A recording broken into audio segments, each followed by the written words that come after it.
Hello दोस्तों, कैसे हैं आप सभी। आई होप आप सभी अच्छे होंगे। आज मैं आपके लिए रीजनिंग का क्विक एनालिसिस लेके आ रहा हूँ। सभी शिफ्ट का, सारी शिफ्ट यहाँ पे कंप्लीट हो चुकी हैं, तो सभी शिफ्ट का मैं रीजनिंग का क्विक एनालिसिस लेके आ रहा हूँ। क्योंकि आपने मैथ्स का देख लिया होगा, जीएस का देख लिया होगा, तो मैं रीजनिंग के बारे में आपको बता रहा हूँ। अगर एक वर्ड में बताऊँ तो रीजनिंग जो है आपका प्रीवियस ईयर जैसी आई है, यानी कि यहाँ पे कुछ ऐसा बदलाव नहीं है, एक अलग सा कोई ऐसा टॉपिक नहीं पूछा गया। अगर सिंपल एक वर्ड में बोलूँ तो मैं आपको बोलूँगा रीजनिंग जो है ईजी टू मॉडरेट है। ठीक है, ईजी टू मॉडरेट है, यहाँ पे बिल्कुल ऐसा कुछ टफ नहीं है, ईजी टू मॉडरेट है। बाकी यहाँ पे अगर मैं बात करूँ, जैसे कई लोगों ने पहले भी पेपर दिया होगा, तो उनके लिए तो इजीली रीजनिंग जो थी ईजी थी, यानी कि वन गो में वो सारे क्वेश्चन यहाँ पे कर रहे थे। अब देखो यहाँ पे जो क्वेश्चन है 20 से 23 क्वेश्चन तो आप आराम से कर लोगे। 2-3 क्वेश्चन ऐसे होंगे जिसमें आपको पैटर्न ढूंढना होगा, वो आपके लिए टफ हो सकते हैं। तो अभी मैं आपको बताऊंगा किस टॉपिक से आपके क्वेश्चन पूछे गए थे। और यहाँ पे सबसे पहले मैं यही बताता हूँ किस टॉपिक से क्वेश्चन नहीं पूछे गए थे। अगर मैं बात करूँ कि यहाँ पे कैलेंडर से क्वेश्चन नहीं पूछा गया था। ठीक है, जैसा कि आपको पता है कैलेंडर से पहले भी क्वेश्चन यहाँ पे नहीं पूछे जाते थे, मतलब किसी शिफ्ट में पूछे जाते थे। अगर आपने टॉपिक वाइज वेटेज देखा होगा मेरा पिछले 3-4 सालों का, तो उसमें आपको कैलेंडर के क्वेश्चन नहीं मिलेंगे, सीजीएल में कम पूछे जाते हैं, यानी कि आने वाली किसी शिफ्ट में एक आध क्वेश्चन पूछा जा सकता है। तो अभी तक तो नहीं पूछे गए, ऐसा जैसा आपने बताया, मतलब जिन्होंने पेपर दिया उन्होंने बताया कैलेंडर से क्वेश्चन नहीं आया हुआ है। और क्लॉक से तो क्वेश्चन वैसे भी नहीं पूछे जाते, क्लॉक से नहीं पूछे गए। ठीक है, और बाकी जो आपका एडवांस के टॉपिक हैं उनसे भी मैं बात करता हूं। जैसे यहाँ पे डायरेक्शन से क्वेश्चन भी नहीं पूछा गया, क्योंकि कभी तो पूछा जाता कभी नहीं, तो डायरेक्शन से क्वेश्चन नहीं पूछा गया, ये भी यहाँ पे बताया गया। और जो एडवांस के टॉपिक है, जैसे आप देखोगे statement assumption, statement conclusion, cause and effect, course and action, data sufficiency, inequality, इनसे भी आपके क्वेश्चन नहीं पूछे गए। ठीक है, काफी लोगों को ये था कि इनसे क्वेश्चन पूछे जाएंगे या नहीं, तो अभी तक तो किसी शिफ्ट में नहीं पूछे गए। ये आपका मेंस के टॉपिक है और मेंस में पूछे जाते हैं। अब मैं आपको बता दूं कि कौन से टॉपिक ऐसे हैं जिसमें आपको प्रॉब्लम आई होगी या लोग को प्रॉब्लम आई होगी। वो टॉपिक है पैटर्न वाले, जिसमें पैटर्न ढूंढना होता है। जैसे रीजनिंग सेट एनालॉजी की बात करते हैं, जिससे सेट बेस्ड एनालॉजी होती है, जिसमें क्वेश्चन इस तरीके से होते हैं। जैसे आपका 47, ठीक है, आपका यहाँ पे 50 और 53, इस तरीके से क्वेश्चन होते हैं। इसके आपके 2 क्वेश्चन यहाँ पे पूछे गए, और ये भी जो है ना गैप बेस्ड पूछे गए थे, यानी कि इनके बीच में गैप है। क्योंकि हम देखते हैं कि जनरली क्या होता है, हमें गैप देखते नहीं, सीधे हम स्क्वायर क्यूब ऐसा सोचते हैं। तो ज्यादातर जो क्वेश्चन थे ना गैप बेस्ड थे, यानी कि उसमें इक्वल गैप था, इस तरीके से वो क्वेश्चन अभी पूछे गए थे। ठीक है, तो आपका सेट एनालॉजी से क्वेश्चन थे,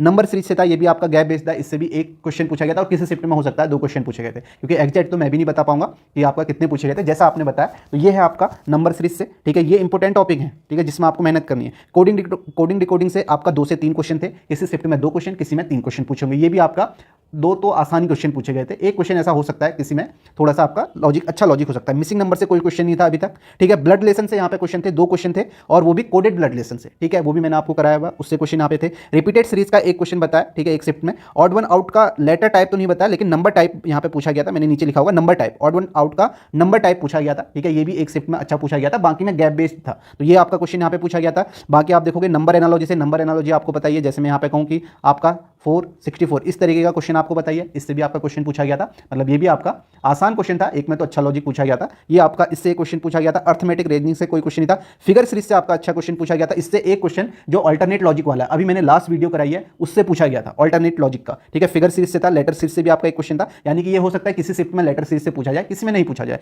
बाकी आप देखोगे odd one out number type का मैंने बता दिया, इससे था। एक वर्ड एनालॉजी से था, डाइस से 2 क्वेश्चन यहाँ पे पूछे गए थे। ठीक है, odd one out word type का भी ऐसा कुछ किसी ने बताया नहीं। ठीक है, इमीडिएट फिगर का भी आपका बताया नहीं, इससे क्वेश्चन नहीं था। मिरर इमेज से यहाँ पे क्वेश्चन थे, 2 क्वेश्चन थे। कैलेंडर से मैंने बता दिया कि अभी तक कोई क्वेश्चन नहीं पूछा गया था। पेपर कटिंग से आपका किसी शिफ्ट में एक क्वेश्चन पूछा गया था, किसी में नहीं था। और यहाँ पे हाँ इंपोर्टेंट ये है काउंटिंग फिगर। ठीक है, काउंटिंग फिगर से आपका क्वेश्चन पूछा गया था। जैसा कि आपको पता है कि पिछले अगर मैं 2-3 साल की बात करूं तो काउंटिंग फिगर से सीजीएल में क्वेश्चन नहीं पूछा जा रहा था, लेकिन आज की शिफ्ट में पूछा गया काउंटिंग फिगर से। ठीक है, तो ये भी आप देख लेना, ये भी क्वेश्चन कराए हुए। सिलोजिज्म से क्वेश्चन अच्छे थे, 2 क्वेश्चन थे, किसी ने बोला कि इससे अच्छे क्वेश्चन पूछे गए थे सिलोजिज्म के, तो इससे आपका 2 क्वेश्चन थे।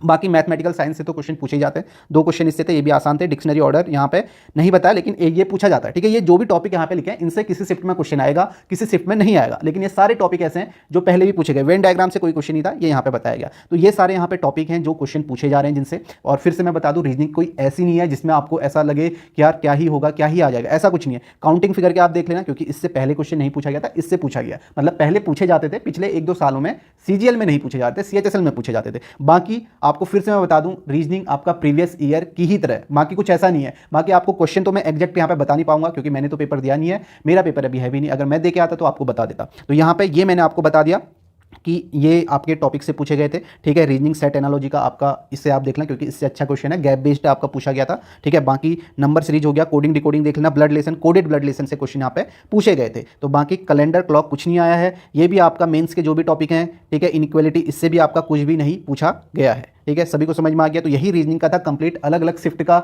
वीडियो बनाना मुझे सही नहीं लगा, मैंने कहा एक बार चारों शिफ्ट का अगर एक बार पता चल जाए तो उसके अकॉर्डिंग मैं आपको बता दूंगा, जो मैंने आपको यहाँ पे बता दिया है। तो बस यही है, बाकी अपना पढ़ते रहें, कुछ ऐसा नहीं है, टेंशन नहीं लेनी है कि रीजनिंग में क्या ही अलग आ जाएगा। रीजनिंग में जो पढ़ा हुआ है वही आएगा। बाकी आप करंट अफेयर में भी कई लोग ऐसा बोल रहे थे कि पिछली करंट अफेयर पूछी गई है, यानी कि 2022-23 ऐसे पूछ रहे हैं, मतलब एग्जैक्ट की नहीं पूछी गई है, ऐसा यहाँ पे बताया गया। बाकी मैथ्स का आपने सभी ने देख लिया होगा, ठीक है, मैथ्स भी आपका ईजी टू मॉडरेट यहाँ पे बोल रहे हैं, ठीक है। इंग्लिश में क्लोज टेस्ट में कह रहे थे कि अच्छे पूछे गए थे, किसी में PQRS पूछा गया है, किसी में नहीं पूछा गया। तो ये सारे यहाँ पे रीजनिंग का मैंने आपको बता दिया। तो इस वीडियो को यहीं पे समाप्त करते हैं। इसी तरीके से आपके टॉपिक करने जो पहले आपने किए हुए, ठीक है, वही टॉपिक आपके पूछे जा रहे हैं।